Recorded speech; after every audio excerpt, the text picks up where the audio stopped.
Hey, Gen Xer. A few years ago, I took an online assessment that ranked 34 strengths. My top ones, relator and input, made sense. But my eyes opened a bit wider when I saw the one that landed at the very bottom. Competition. It all clicked. Of course I wasn't interested in beating sales numbers or outperforming colleagues. I was just not a competitive person. I wanted everyone to win. But did my chill and welcoming attitude dull my instincts? When I dismissed competition, I also left behind discernment, standards, and a fire in the belly. So today we're going to reframe competition, not as aggressive ego domination, but as focused determination fueled by values. Your competitive energy might be the most underused intelligence you own, and it's been hiding in your irritation, not in your achievements. When you know that, you can uncover what matters and do something about it. This is Burn the Map, the podcast for Gen Xers dying to leave corporate and build something of their own. I'm Shelley McIntyre, a certified coach with decades of experience in corporate strategy and tech. Subscribe so you don't miss an episode. Let's get into it. In the early 1990s, Gen Xers were branded with a slacker label. Somehow it stuck, even as we set aside our mistrust in systems and got swallowed by the grind of the corporate world. Maybe this label weaseled its way into your identity, and now you believe you don't have the hustle for entrepreneurship. But you're not apathetic, you're selective. When I look back at my lack of a competitive streak, I also see plenty of activities that gave me boundless energy. Those ones aligned with what mattered to me. I bet you can also summon that energy for projects you care about. So if you still equate competition with exhausting hustle, rebrand it as the pursuit of integrity, beauty, or creativity. Then apply some muscle. Maybe you were raised to never draw attention to yourself, that competitive people are selfish and overbearing. Remember that classmate who dominated volleyball and wasn't even humble about it? The nerve. So, knowing how you felt about others, you hid your latent ambition from the world because you didn't want to be judged, misunderstood, or resented. That's a quick path to feeling ashamed of doing well. But people who insist I'm not competitive often have the strongest ambition. They've just aimed it inward. You don't have to reject competition outright, just the shadow side you witnessed in childhood, in toxic workplaces, or in leaders who confuse domination with excellence. Being ambitious about what you value does not mean that someone will be hurt or that you are a narcissist. Once shame is out of the way, you finally have space for what's underneath it.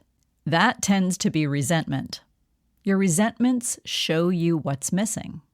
One of my friends is frustrated that his engineering team lacks the necessary rigor to create good systems. Another got saddled with a team of underperformers, and she's getting no support for their development. For more on resentment, go back and listen to episode 18. Each annoyance activates your inner critic, and that critic has high standards.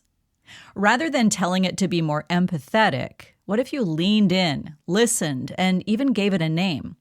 My inner critic's name is Beyonce.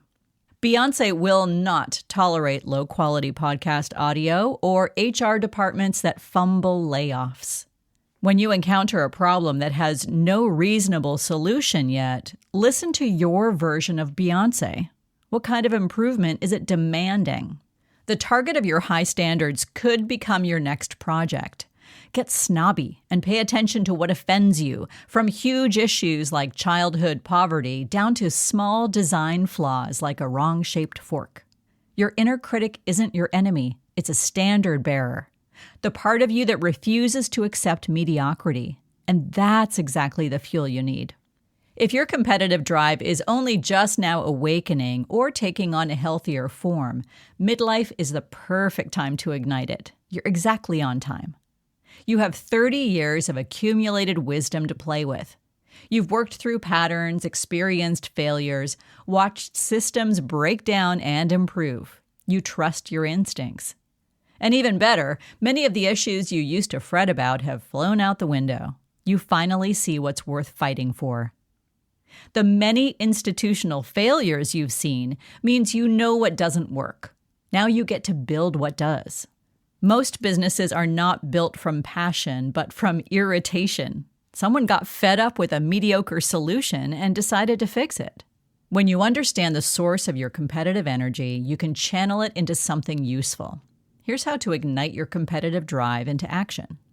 Step 1, the unacceptable list. Write down everything that makes you mutter, "Oh, absolutely not," under your breath. Broken systems, injustices, terrible design, things that waste people's time or dignity. Step 2, what exactly about that? Choose an item and name what specifically offends you. For example, having to call a doctor to book an appointment is unacceptable. What about that? It wastes time. It ignores people's desire for autonomy. It harms patients who already have low capacity. Step 3, spot the value misalignment. Now, translate each of those offenses to a personal value. Could be efficiency, autonomy, and compassion. Step 4, what I would change. Here's where many people freeze. They think, but I don't know how to build an online scheduling system. You don't need to. Lean into what you do know. It might be how to improve workflows, design a customer journey, build an MVP product, or advocate for change. That's how frustration becomes a consulting niche, an advocacy project, or a product concept. You're not looking for a perfect idea. You're looking for a direction where your competence, your values, and your irritation naturally intersect.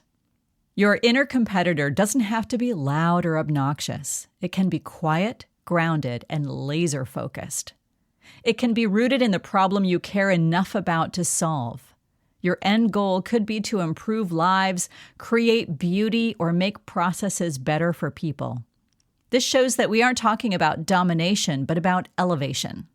So as you think about exiting the corporate world and reclaiming agency over your time and your happiness, think about what you care enough to go after. The problems that offend you enough to take action. The improvements your inner Beyoncé demands. You spent decades mastering systems that weren't yours. Now it's time to build something that finally uses everything you've learned. Try choosing one thing that frustrates you and take it through the resentment to fuel steps. Your competitive drive is ready to ignite. Are you? Burn the map. Build what fits. Thanks for listening to Burn the Map. Gen Xer, you already have what you need to build a life that feels like yours. Want more tools and insights? Head to burnthemapcoaching.com. And if this episode sparked something, send it to a friend. It might be exactly what they need to hear.